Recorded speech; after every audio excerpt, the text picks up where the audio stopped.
तो बच्चों इस चैप्टर की जो स्टार्टिंग हुई थी, पहले हम जरा इसका पूरा बेस जानते हैं। इस चैप्टर में है क्या? 9th क्लास से हमने इस चैप्टर को देखा था। क्या होता है प्रोबेबिलिटी ऑफ एन इवेंट? किसी भी इवेंट की प्रोबेबिलिटी का बेसिक कॉन्सेप्ट हमने देखा था 9th क्लास के अंदर। ये क्या था बच्चों? इसमें हमने देखा था कि इसको हम लिखते थे number of favourable event upon total number of event.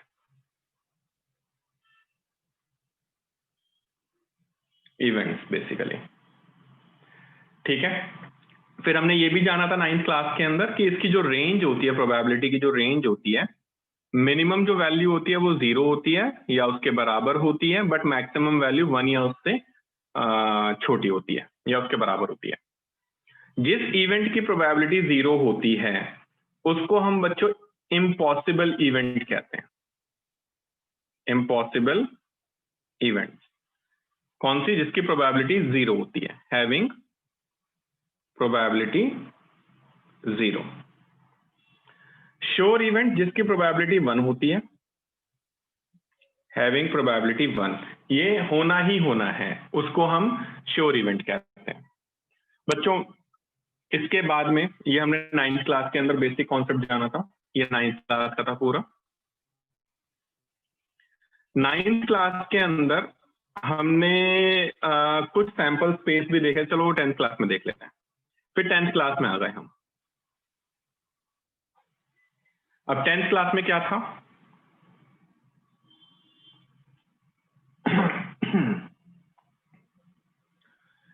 10th class में ये सारे फॉर्मूले तो थे ही। हमने probability of event plus probability of not E, ये हमने 1 जान लिया था, है ना। इसके साथ में अगर मैं इसी फॉर्मूले को थोड़ा और मॉडिफाई कर दूं तो प्रोबेबिलिटी ऑफ नॉट ई क्या आ रहा था मेरे पास? दैट इज, इसको हम प्रोबेबिलिटी ऑफ ई के ऊपर बार या ई डैश के नाम से जानते थे, और ये होता है 1 minus probability of given event, E, probability of E. ये हमने देखा था 10th क्लास के अंदर फॉर्मूला। फिर 10th क्लास में हमने ना कुछ इवेंट्स भी देखे थे, कुछ इवेंट, कुछ सैंपल स्पेस देखे थे। जरा उनकी बात करते हैं। तो वो क्या हुआ करते थे? व्हेन, मैं एक एक करके बात करूंगा। सैंपल स्पेस की मैं बात करूंगा। पहले सैंपल स्पेस होता क्या है, एक बार जरा इसकी डेफिनेशन देख लेते हैं। इसकी डेफिनेशन बच्चों तुम्हारी 11th क्लास के अंदर दे रखी है। सैंपल स्पेस जानने से पहले आपको थोड़ा रैंडम एक्सपेरिमेंट जानना पड़ेगा कि रैंडम एक्सपेरिमेंट क्या होता है। बच्चों रैंडम एक्सपेरिमेंट, कोई भी एक्सपेरिमेंट आपका रैंडम एक्सपेरिमेंट हो सकता है अगर वो 2 कंडीशंस को फॉलो करे, सेटिस्फाई करे। पहली कंडीशन होती है कि इसके मोर देन 1 पॉसिबल आउटकम होने चाहिए। इसका मोर देन 1 पॉसिबल आउटकम होना चाहिए। अगर ऐसा है तब तो वो रैंडम एक्सपेरिमेंट होने की पहली कंडीशन को सेटिस्फाई कर जाएगा। दूसरी कंडीशन क्या होनी चाहिए रैंडम एक्सपेरिमेंट की? कि आप इनके आउटकम को एडवांस में प्रिडिक्ट नहीं कर सकते। आप आप बता नहीं सकते बता कि सकते कि हेड ही आएगा। एक मिनट। आप ये नहीं बता सकते कि हेड आएगा, आप ये नहीं बता सकते कि टेल आएगा, ठीक है। हाँ, बट आप गेस कर सकते हो कि हेड या टेल इन में से कोई एक आ सकता है। तो रैंडम एक्सपेरिमेंट के 2 कंडीशन होती है। नंबर 1, इसके मोर देन 1 आउटकम होने चाहिए। फॉर एग्जाम्पल कॉइन को हम टॉस करते हैं, या तो हेड आता है या फिर टेल आता है, तो 2 आउटकम हो गए।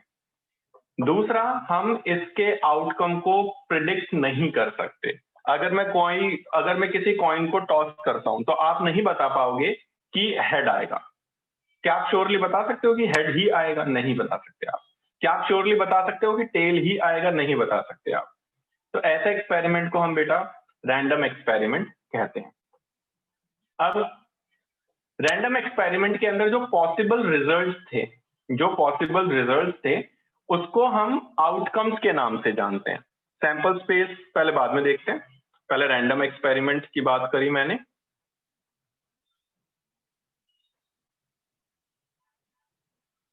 रैंडम एक्सपेरिमेंट क्या था? Any experiment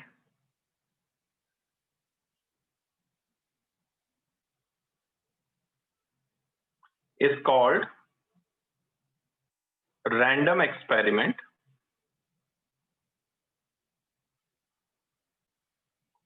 if number one, it has more than two outcomes, it has more than one possible outcome. One possible outcome, थोड़ा ध्यान से समझना. Number one. Number two, outcome cannot be predicted in advance. Outcome can't be predicted in advance. तो ये होता है बेटा random experiment. अब रैंडम एक्सपेरिमेंट के अंदर जो आपके पॉसिबल रिजल्ट्स होते हैं बेटा, उसको हम आउटकम कहते हैं. आउटकम क्या होता है? Possible results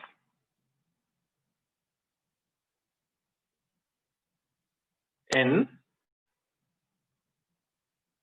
random experiment. जो पॉसिबल रिजल्ट होते हैं रैंडम एक्सपेरिमेंट में वो आपके आउटकम्स होते हैं. इसके बाद में आउटकम के बाद में आता है तुम्हारे पास सैंपल स्पेस. जो सेट ऑफ ऑल आउटकम्स होता है बेटा, उसे हम सैंपल स्पेस कहते हैं. सैंपल स्पेस क्या होता है?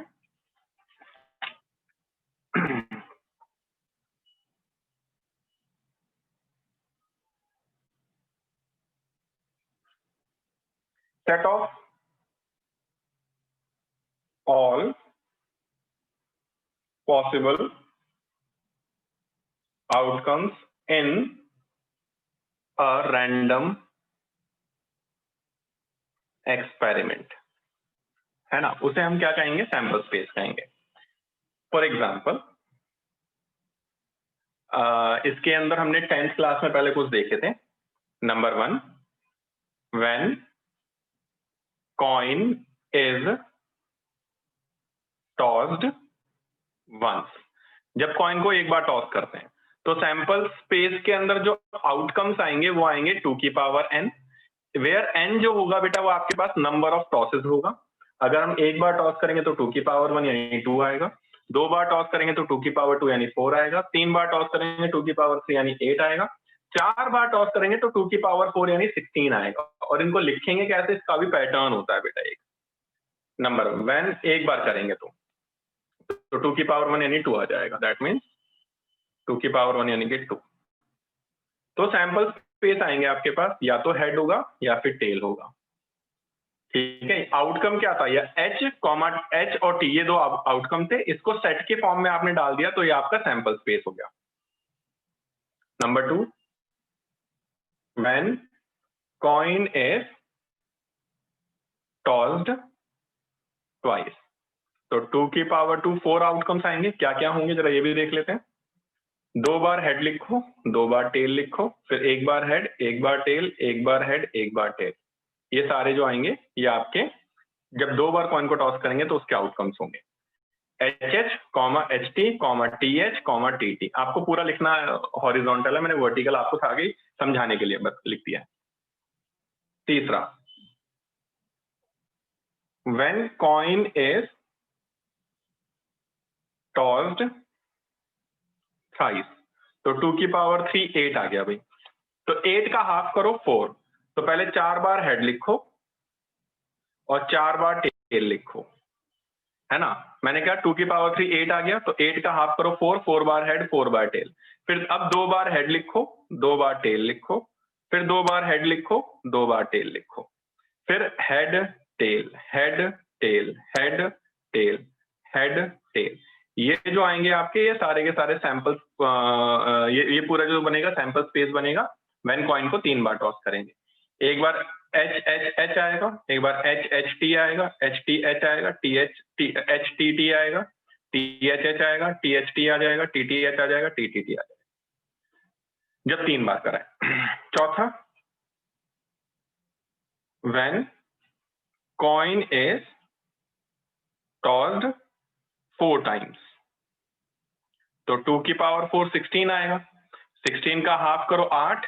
तो पहले आप 8 बार हेड लिखोगे. 1 2 3 4 5 6 7 8. और 8 बार आप टेल लिखोगे. 1 2 3 4 5 6 7 8 है ना। अब 8 बार हेड 8 बार टेल लिखा, अब 4 बार हेड लिखो, 1 2 3 4, फिर 4 बार टेल लिखो, 1 2 3 4, फिर 4 बार हेड लिखो, 1 2 3 4, फिर 4 बार टेल लिखो, टी टी टी टी।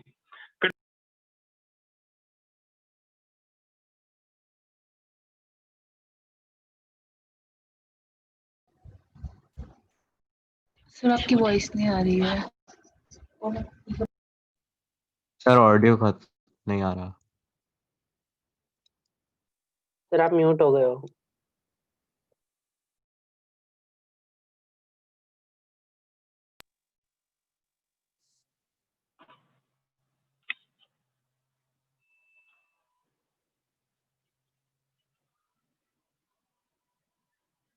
हाँ जी, फिर हम क्या करेंगे, 2 बार हेड लिखेंगे और फिर 2 बार टेल लिखेंगे, फिर 2 बार हेड लिखेंगे, फिर 2 बार टेल लिखेंगे। 2 की पावर 4 वाला रिपीट कर देता हूं। मैंने कहा 2 की पावर 4 16 आएगा, 16 का हाफ करो 8, तो 8 बार हेड लिखा, 8 बार टेल लिखा, फिर 4 बार हेड 4 बार टेल, 4 बार हेड 4 बार टेल, फिर 2 बार हेड 2 बार टेल, 2 बार हेड 2 बार टेल, फिर 2 बार हेड 2 बार हेड, फिर 2 बार टेल, फिर 2 बार हेड, फिर 2 बार टेल, फिर head tail head tail head tail head tail, ऐसे करके आपके पास पूरे सैंपल स्पेस आ जाएंगे। आपको कोई परेशानी नहीं होगी ये जानने की कि कितने सैंपल स्पेस बनेंगे और कौन कौन से बनेंगे। तो एक छोटा सा तरीका है। तो एक कॉइन का मैंने बता दिया बच्चों आपको पूरा, जो आपने 10th क्लास में देखा था। इसके बाद में सेकंड आपने देखा है डाइस का। डाइस के अंदर जो फॉर्मूला था वो 6 की पावर n था, where n is number of tosses. Number 1, when dice is rolled once, जब एक बार इसको रोल किया जाए तो इट विल बिकम 6 की पावर 1 यानी कि 6। तो सैंपल स्पेस हमारे पास क्या क्या बनेंगे, 1, 2, 3, 4, 5, 6। सैंपल स्पेस में आउटकम मेरे पास 1 2 3 4 5 6 बने। वैसे ही when dice is rolled twice, या तो ऐसे लिखा जाएगा, या pair of die is rolled once, बात एक ही है। 2 डाई को एक बार रोल करो या एक डाई को 2 बार रोल करो, बात एक ही है। तो क्या बनेगा, 6 की पावर 2 यानी कि 36। सैंपल स्पेस बनाते हैं, 1, 1, 1, 2, 1, 3, 1, 4, 1, 5, 1, 6, 2, 1, 2, 2 से लेकर 2, 6 एंड 6, 1 से लेकर पूरा 6, 6। आपको पूरे लिखने हैं ये। ठीक वैसे ही when dice is rolled thrice, तो 6 की पावर 3 216 आउटकम्स आएंगे आपके पास। तो ये मैं नहीं बना रहा, ये आप खुद बनाएंगे। इसके बाद में आपने बच्चों कार्ड का भी देखा था। कार्ड क्या होता है, कार्ड के अंदर अगर हम बात करें तो 52 कार्ड्स थे आपके। 52 कार्ड्स में 26 रेड होते हैं, 26 ब्लैक होते हैं। 26 रेड के अंदर 13 आपके हार्ट के होते हैं, 13 आपके डायमंड के होते हैं, और 26 ब्लैक के अंदर 13 आपके स्पेड के होते हैं और 13 आपके क्लब के होते हैं। इन 13 के अंदर जो पत्ते होते हैं, नंबर 1 पे एस होता है, फिर 2 3 4 5 6 7 8 9 10 10 तक तो कॉमन हो गए। 11वें नंबर पे जैक, 12वें नंबर पे क्वीन और लास्ट नंबर पे किंग। इन तीनों को आप फेस कार्ड भी कहते हो। एस फेस कार्ड में नहीं आता। तो ये आपने देखा था बच्चों 10th क्लास के अंदर। ठीक है, 10th क्लास यहाँ पे खत्म हो गई थी, इसके अलावा आपने 10th क्लास में और कोई सैंपल स्पेस नहीं देखे थे। अब 11th क्लास में आपको क्या करना है बच्चों, आपको मिक्स्ड, अच्छा सैंपल पॉइंट की बात कर लेते हैं।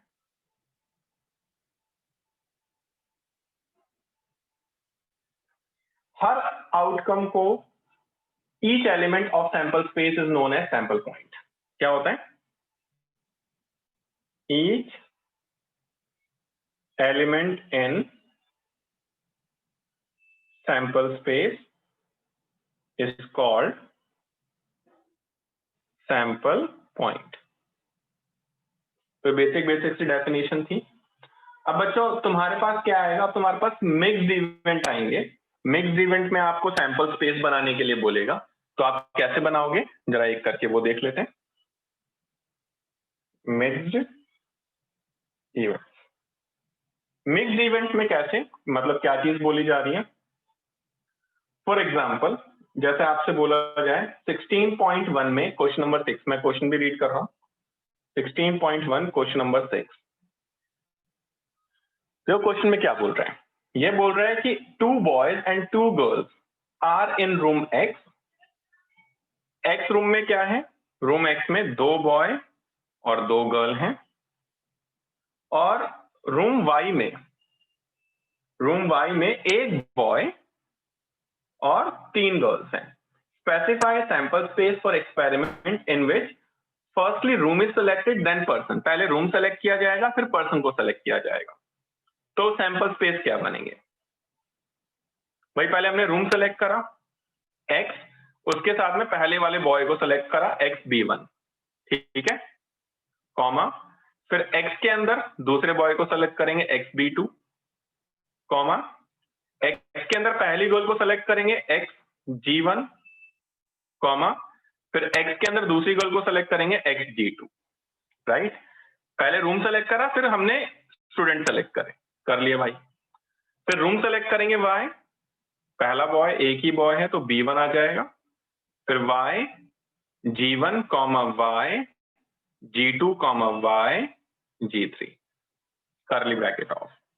तो ये मैंने आपको एक सैंपल स्पेस बनाकर दिखाया है जो मिक्स्ड इवेंट होंगे। अभी तक आपने सिंपल पढ़े थे, अब ये मिक्स्ड आ जाएंगे भाई, ठीक है। इसके बाद में थोड़ा सा और डिफिकल्ट सा ले लेते हैं। क्वेश्चन नंबर 15th क्वेश्चन क्या रहा है? एक डाई को हम टॉस कर रहे हैं। पहले हमने एक डाई को टॉस करा, डाई को टॉस करने के बाद 2 की पावर 4 हो गया बेटा। तो पहले हमने एक डाई को टॉस करा, नहीं 15 में पहले कॉइन को टॉस करने के लिए कह रहा है। पहले हमने कॉइन को टॉस करा, अगर टेल आता है तो हमें we draw ball from a box which contains 2 red and 3 black ball. अगर हेड आता है we throw a die, find sample space for this experiment. देखो क्वेश्चन में किस तरीके से मिक्स कर दिया है। एक हम कॉइन टॉस करेंगे, कॉइन के अंदर या तो हेड आएगा या फिर टेल आएगा, ये 2 केस हैं। अगर टेल आता है तो हम एक बॉक्स में से 2 रेड और 3 ब्लैक बॉल निकालेंगे।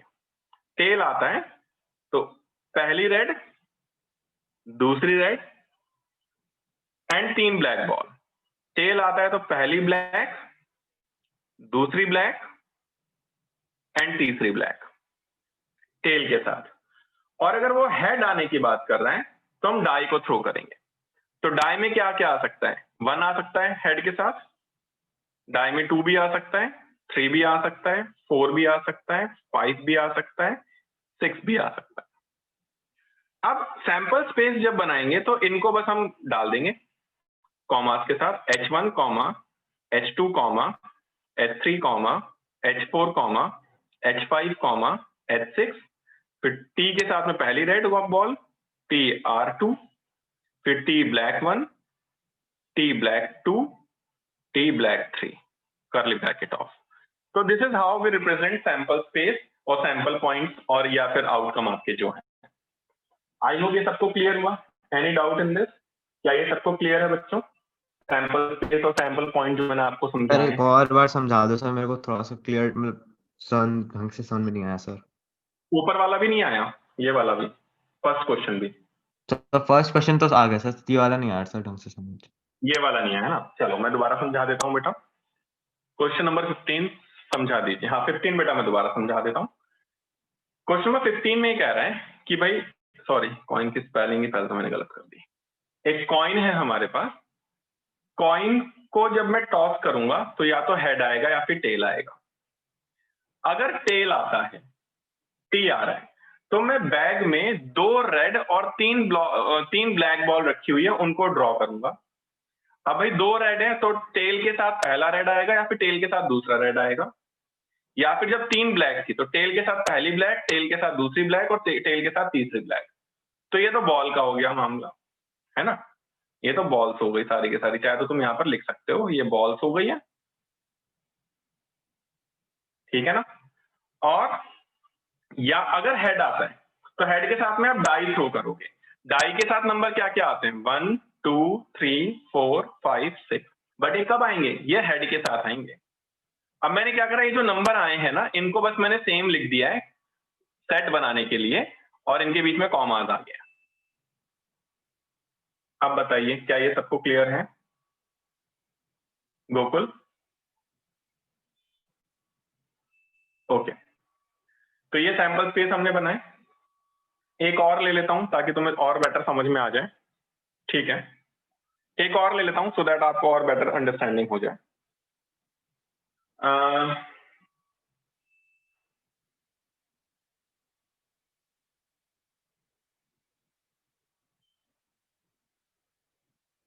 चलिए क्वेश्चन नंबर 12 देख लेते हैं। क्वेश्चन नंबर 12 क्या कह रहा है, एक कॉइन को टॉस किया जाता है, तो या तो हेड आएगा या फिर टेल आएगा। हमने कॉइन को टॉस करा, या तो हेड आया या फिर टेल आया, ठीक है। क्वेश्चन नंबर 12, अब ये कह रहे हैं कि अगर हेड आता है तो डाई को थ्रो करना है। हेड आने पे आपको डाई को थ्रो करना है, तो हेड पे या तो H1 होगा, या H2 होगा, या H3 होगा, या H4 होगा, या H5 होगा, या H6 होगा, ठीक है। Okay, if die shows an even number, अगर डाई में इवन नंबर आता है, देन क्या कह रहा है, अगर डाई में इवन नंबर आता है देन डाई को दोबारा थ्रो करिए। अगर डाई में इवन नंबर आता है तो डाई को दोबारा थ्रो करिए, तो इवन नंबर यहां आ रहा है, तो H2,1 पहला बनेगा, H2,2 दूसरा बनेगा, H2,3 तीसरा, H2,4, H2,5 एंड H2,6। फिर इवन यहां पे भी आ रहा है, H,4,1, H,4,2, H,4,3 कॉमास आएंगे इसमें, H,4,4, H,4,5, H,4,6। फिर यहां पे भी इवन आ रहा है, H,6,1। कॉम्प्लेक्स नहीं है, थोड़ा एक बार पढ़ने बैठोगे, क्वेश्चन को धीरे धीरे समझोगे तो आपको समझ में आ जाएगा। H,6,2, H,6,3, H,6,4, H,6,5 और H,6,6। क्वेश्चन को बस एक बार पढ़ना है और टेल में कुछ नहीं करना। अब ये जो जितने भी आ रहे हैं ना, कॉमर्स लगाना जरूरी है। सेट का मतलब तो यही होता है ना बेटा। अच्छा, ये H,6,1 जो मैं लिख रहा हूं, अगर कॉमा नहीं लगाओगे तो ये क्या हो जाएगा, H,6,1, तो ये तो H,61 आ गया ना, तो ये तो समझ में नहीं आ रहा ना फिर कुछ भी, है ना। तो लगाना पड़ेगा फिर। अब सैंपल स्पेस क्या बनेगा, सैंपल स्पेस पहले तो टेल लिख दिया आपने, क्योंकि टेल के साथ कुछ नहीं करना आपको। फिर H1 लिख दिया आपने, फिर H3 लिख दिया आपने, फिर H5 लिख दिया आपने, ठीक है ना। हाँ, अब इनको लिखना पड़ेगा अब आपको, और इनको कोशिश करो ब्रैकेट में डालने की। अब H,2,1 ये पूरा लिखना, H,4,1 ये पूरा लिखना, और H,6,1 ये पूरा लिखना, ब्रैकेट ऑफ। अब बताएं क्या सबको क्लियर हुआ? मैंने बड़े से बड़ा क्वेश्चन भी तुम्हें करवा दिया तुम्हारी बुक का। क्या सैंपल स्पेस बनाने तुम लोगों को आए?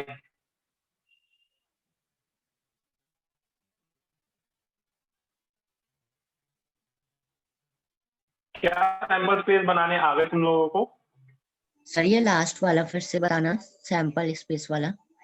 ये वाला यस लास्ट लाइन। यस तो बेटा लास्ट लाइन में मैंने क्या करा है, पहले मैंने H1, पहले मैंने T लिख दिया। जो यहाँ पर दिख रहा है ना, इन सबको बस मैंने ब्रैकेट में डाल के सेट बनाया है और कुछ नहीं करा है मैंने। ठीक है, ओके सर। सेट बनाया है मैंने और कुछ नहीं करा है बेटा इसका। ठीक है बेटा, ये तो हो गया तुम्हारा बेसिक कॉन्सेप्ट। अब आ रहे हैं थोड़े जो हाँ सर बेटा, जो क्वेश्चन नंबर 12 है इसमें कॉइन का तो हेड वाला ही है, तो फिर टेल वाला जो लास्ट में है वही। हाँ टेल वाला ये वाला T लिख दिया ना हम लोग बेटा। Okay sir. ठीक है बेटा, इसके बाद में अब हमारा अगला टॉपिक है, दैट इज, अभी भी थोड़ा थ्योरेटिकली चलेगा, इवेंट की बात कर रहे हैं। थ्योरेटिकल बट बहुत ज्यादा बेसिक चीजें हैं तो तुम्हें पता होनी चाहिए। इवेंट क्या होता है बेटा? सैंपल स्पेस का एक छोटा सा पार्ट, उसे आप इवेंट कहते हो। Part of a sample space यानी any subset of sample space is called an event. Any subset, any subset E of a sample space is called event। ठीक है, इसको E से रिप्रेजेंट किया जाता है। अब इसके टाइप्स की अगर हम बात करें, टाइप्स ऑफ इवेंट्स, थोड़ा ध्यान से देखिएगा यार, बहुत इंपॉर्टेंट है। सबसे पहले इम्पॉसिबल इवेंट और श्योर इवेंट की बात हो रही है। पहले इम्पॉसिबल इवेंट की बात कर लेते हैं। इम्पॉसिबल इवेंट क्या होता है भाई? कोई भी एम्प्टी सेट पाए जो सैंपल स्पेस से निकला हो उसको आप इम्पॉसिबल इवेंट कहते हो। ठीक है ना, जो हो ही नहीं सकता। Any empty set phi is called impossible event।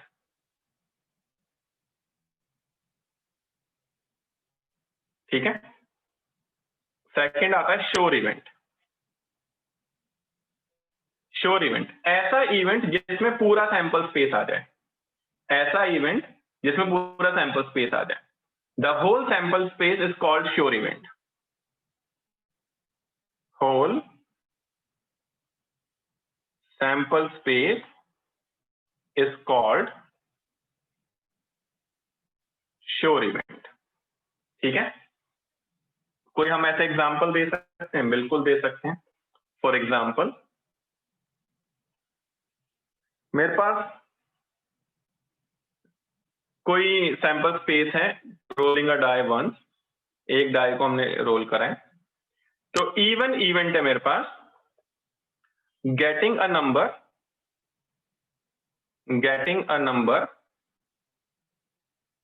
Greater than 6। 6 से बड़ा कोई नंबर है नहीं, है ना यहाँ पर, तो ये आपका 5 बनेगा और इसको हम कहेंगे इम्पॉसिबल इवेंट।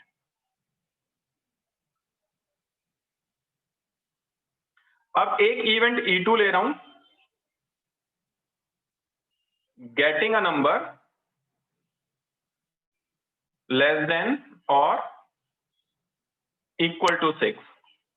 लेस देन या इक्वल टू 6 अगर आप ले रहे हो, गेटिंग अ नेचुरल नंबर कहो, getting a natural number less than और इक्वल टू 6, तो ये जो बनेगा आपका इवेंट, ये बनेगा 1, 2, 3, 4, 5। तो ये पूरा सैंपल स्पेस आ जाएगा। तो ऐसे इवेंट को हम श्योर इवेंट कहेंगे। तो इम्पॉसिबल इवेंट आप लोगों को क्लियर हो गया है बच्चों? आप लोगों को ये भी क्लियर हो गया है कि श्योर इवेंट क्या होता है? आई होप आपको चीजें समझ में आ रही होगी। प्रणव, आप कुछ बोल रहे हो बेटा? हाँ सर, सर ये आपने E1 के आगे इक्वल टू लगा दिया, तो सर सैंपल स्पेस का जो सेट है उसी का नाम E1 दिया हुआ है आपने। हाँ, इवन के आगे जो मैंने यहाँ पे लिखा है ना, नंबर ग्रेटर देन 6, ये आपका जो बन रहा है, ये आपका इम्पॉसिबल इवेंट बन रहा है। तो सर आपने E1 इक्वल टू 5 लिखा है, तो E1 सर सेट है यहाँ पे? हाँ, E1 एक सेट है ना बेटा, E1 इवेंट है, और E1 इवेंट को मैंने एक सेट के नाम से दे दिया है जो आपका इम्पॉसिबल इवेंट है। सर वो इक्वल टू में गेटिंग अ नंबर, तो मैं कंफ्यूज हो गया था। ठीक है सर। नहीं, E1 कोई मैंने सेट बोला है, E1 कोई इवेंट है जो मैंने बोला getting a number greater than 6। ठीक है सर। ठीक तो है, सर अब उसको मैं, इक्वल टू की जगह कोलन लगाना ज्यादा अप्रोप्रिएट नहीं होगा? Getting a number equal to greater than 6 वाला। हाँ, तो कोलम, ठीक है, ठीक है सर। ओके, हाँ जी। अब इसके बाद में हमारे पास आ रहा है बच्चों, मैंने आपको बता दिया इम्पॉसिबल इवेंट, श्योर इवेंट। इसके बाद में बच्चों हम ले रहे हैं that is simple event.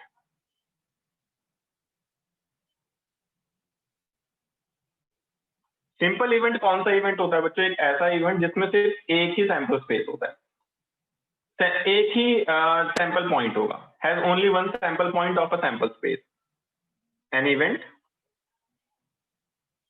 which contain only one sample point from given sample space.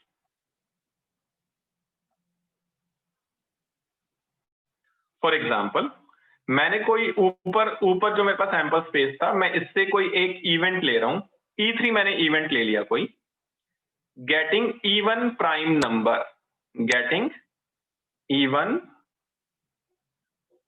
Prime number. कोई ऐसा बताइए भाई सेट जिसमें E1 प्राइम नंबर है, तो 2 का ही बनेगा, तो ये आपका है 2।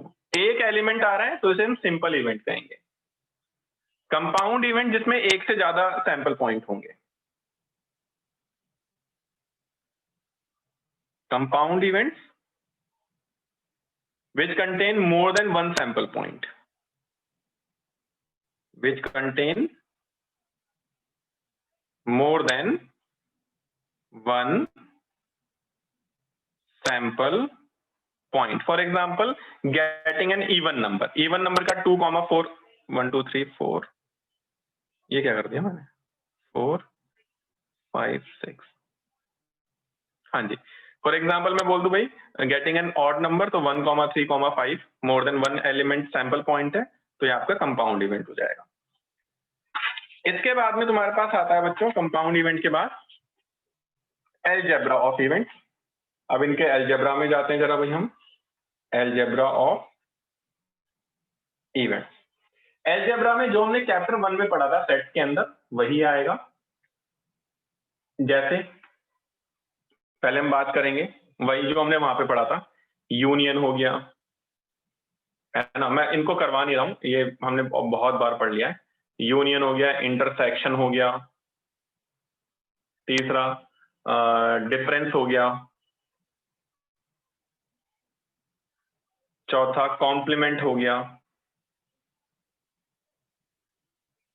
कॉम्प्लीमेंट भी पढ़ा था ना हमने वहां पे, कॉम्प्लीमेंट ऑफ सेट। हाँ, तो ये सारे के सारे आपने वहां पे पढ़ लिए थे, तो इसको मैं करवा नहीं रहा हूं, ठीक है।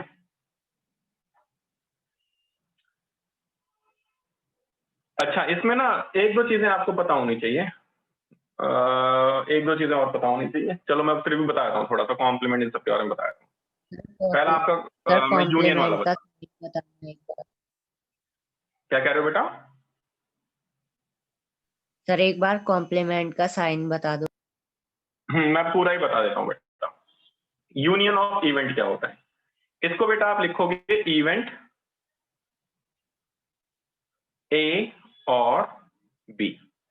ए और बी इवेंट को आप यूनियन से रिप्रेजेंट करोगे, तो मैंने क्या बोला, इवेंट ए और B can be represented as A union B. इस चीज का ध्यान रखना। यूनियन में क्या होता है बेटा, जो दोनों में कॉमन होता है वो तो लेते ही लेते हैं, और जो कॉमन नहीं होता बेटा वो भी ले लेते हैं। सेकंड, ये मैं इसको डिटेल में नहीं जा रहा ज्यादा, बस आपको और यूनियन क्या होता है बस ये बता दिया, या फिर बता ही देता हूँ। चलो, सैंपल है, सैंपल स्पेस है तुम्हारे पास, गेटिंग एन आप ऐसे ही बता नंबर, दो। हाँ वैसे बता रहा हूँ। ए मेरे पास है इवन नंबर का सेट है कोई, दैट इज 2, 4, 6, और बी मेरे पास इवेंट है number greater than 5, number greater than equal to 5, तो क्या बनेगा 5,6। तो A और B लिखोगे आप, A यूनियन B, जो दोनों में कॉमन आ रहा है। दोनों में कॉमन क्या आ रहा है, पहले तो वो लिख दो 6 आ रहा है, जो कॉमन नहीं है वो भी लिख दो 2, 4, 5। तो ये A और B हो गया यूनियन के अंदर। सेकंड अगर मैं बात करूं इंटरसेक्शन की, इंटरसेक्शन होगा बच्चों अब तुम्हारे पास event A and B, A and B यानी कि जो दोनों में कॉमन होगा भाई, ये वाला पार्ट, ठीक है। हाँ जी, तो event A and B that is equal to A intersection B, यही केस ले लेते हैं। A इंटरसेक्शन B जो दोनों में कॉमन आ रहा है भाई, दोनों में कॉमन क्या आ रहा है A और B के अंदर 6 आ रहा है, तो 6 आ जाएगा बस, ठीक है। तीसरा आता है आपके पास डिफरेंस।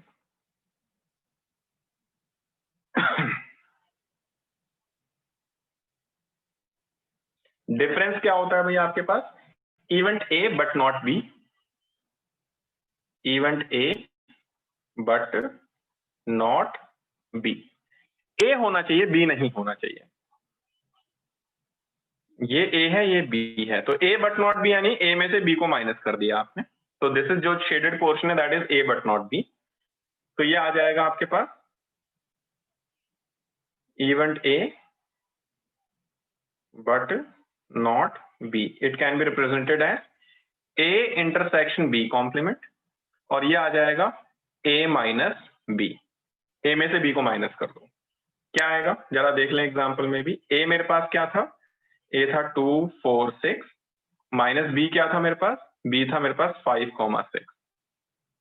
अब A में से B के एलिमेंट हटा दो, सिर्फ 6 आ रहा है उसे हटा दो, और A के बचे हुए एलिमेंट लिख दो 2, 4। जो एक्स्ट्रा है 5 उससे हमें मतलब नहीं है बेटा, बिल्कुल ठीक है। फोर्थ है हमारे पास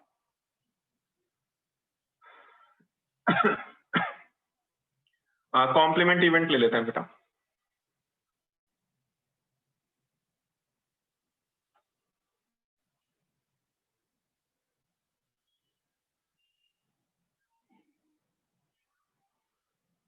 कॉम्प्लीमेंट्री इवेंट्स, कॉम्प्लीमेंट्री इवेंट्स क्या होता है बेटा, नॉट ए, कोई भी सेट का नॉट आ जाएगा आपके पास, तो नॉट ए इसको रिप्रेजेंट करेंगे ए डैश से, और ये हो जाता है सैंपल स्पेस में से पूरे को ए को माइनस कर दोगे आप, यस।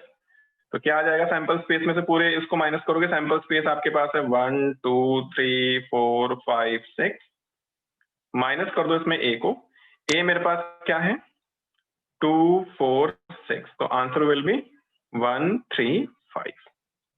तो ये आपके पास कॉम्प्लीमेंट इवेंट थे। इसके बाद में तुम्हारे पास आता है बच्चों, हाँ जी, आसान आसान सी चीजें, ये बहुत बेसिक सी चीजें हैं पर आपको पता होनी चाहिए। इसके बाद में बच्चों तुम्हारे पास आता है म्यूचुअली एक्सक्लूसिव इवेंट, थोड़ा इंपॉर्टेंट इवेंट होता है, 12th क्लास में इस पे बेस्ड एक क्वेश्चन है 6 नंबर का। तो म्यूचुअली एक्सक्लूसिव इवेंट ये कौन से होते हैं? सर हाँ जी भाई बोलिए। सर अब बोर्ड का पैटर्न चेंज नहीं हो गया? बोर्ड का पैटर्न क्या चेंज हुआ बेटा? सर अब से 1, 2, 3 और 5 मार्क्स के क्वेश्चन आएंगे। ये ऐसा कब से हुआ है? सर इसी साल से हुआ है। ये कब हुआ है ऐसा? हमारी क्लास टीचर कह रही थी ऐसा, मैथ्स टीचर। देखना पड़ता है मुझे, मेरे पास ऐसा कोई अभी अपडेट नहीं है। अभी तक तो मेरे पास ये अपडेट है कि 6 नंबर के क्वेश्चन है, तो अगर तुम्हारी मैम कह रही है तो हो सकता है वो। चलिए, तो म्यूचुअली, क्योंकि अभी जो लेटेस्ट सैंपल पेपर आया ना बेटा बोर्ड के, उसमें भी 6 नंबर के क्वेश्चन, उसमें 5 नंबर वाले नहीं है कोई क्वेश्चन। तो म्यूचुअली एक्सक्लूसिव इवेंट कौन से होते हैं? 2 events A and B are said to be mutually exclusive event अगर उन दोनों का इंटरसेक्शन पाई होगा। अगर A इंटरसेक्शन B आपका पाई है तो आपके A and B आपके म्यूचुअली एक्सक्लूसिव इवेंट होंगे, ठीक है। इफ A इंटरसेक्शन B 5 हुआ then A and B are called mutually exclusive events. हमने वहां पे इसको डिसजॉइंट सेट्स भी पढ़े थे, जब कुछ कॉमन नहीं आते तो हमने डिसजॉइंट सेट्स भी पढ़े थे। डिसजॉइंट सेट्स को हम म्यूचुअली एक्सक्लूसिव इवेंट भी कहते हैं, ठीक है। इसके बाद फॉर एग्जांपल ए मेरे पास कोई है, सैंपल स्पेस है, गेटिंग एन इवन, ये जो मैंने डाइस थ्रो करा है, ए है getting even number, getting even number, तो क्या आएगा 2 4 6, और बी है गेटिंग ऑड नंबर, तो 1 3 5। तो ए इंटरसेक्शन बी दोनों में क्या है, कुछ भी नहीं है, 5 है। इसके बाद में आता है बच्चों हमारा exhaustive event. Exhaustive event, exhaustive event कौन से होते हैं? 2 या उससे ज्यादा इवेंट एग्जॉस्टिव तब कहलाएंगे जब उनका यूनियन करके पूरा सैंपल स्पेस आ जाए, ठीक है। इफ ए यूनियन बी पूरा सैंपल स्पेस आ जाता है, ये 3 भी हो सकते हैं, अगर 3 एलिमेंट हुए तो 3 सेट हुए तो तीनों का यूनियन सैंपल स्पेस आना चाहिए, जितने सेट की वो बात कर रहे हैं। Then A and B are called exhaustive events. जैसे इसमें मैं ए यूनियन बी निकालूंगा, निकालो 2, 4, 6 यूनियन 1, 3, 5, क्या आएगा 1 2 3 4 5 6 पूरे आ गए, तो ये आपके एग्जॉस्टिव इवेंट है। तो एग्जॉस्टिव इवेंट भी आप लोगों को क्लियर हो गए हैं, आपका अलजेब्रा ऑफ इवेंट्स क्लियर है, आई गेस। तो यहां तक आप लोगों को क्लियर है, और चलो ठीक है। तो अगर आप लोगों को ये क्लियर है ना बच्चों, तो 16.1 एंड 16.2 एक्सरसाइज आप लोगों को होमवर्क से करनी है, ये फिनिश हो गई है।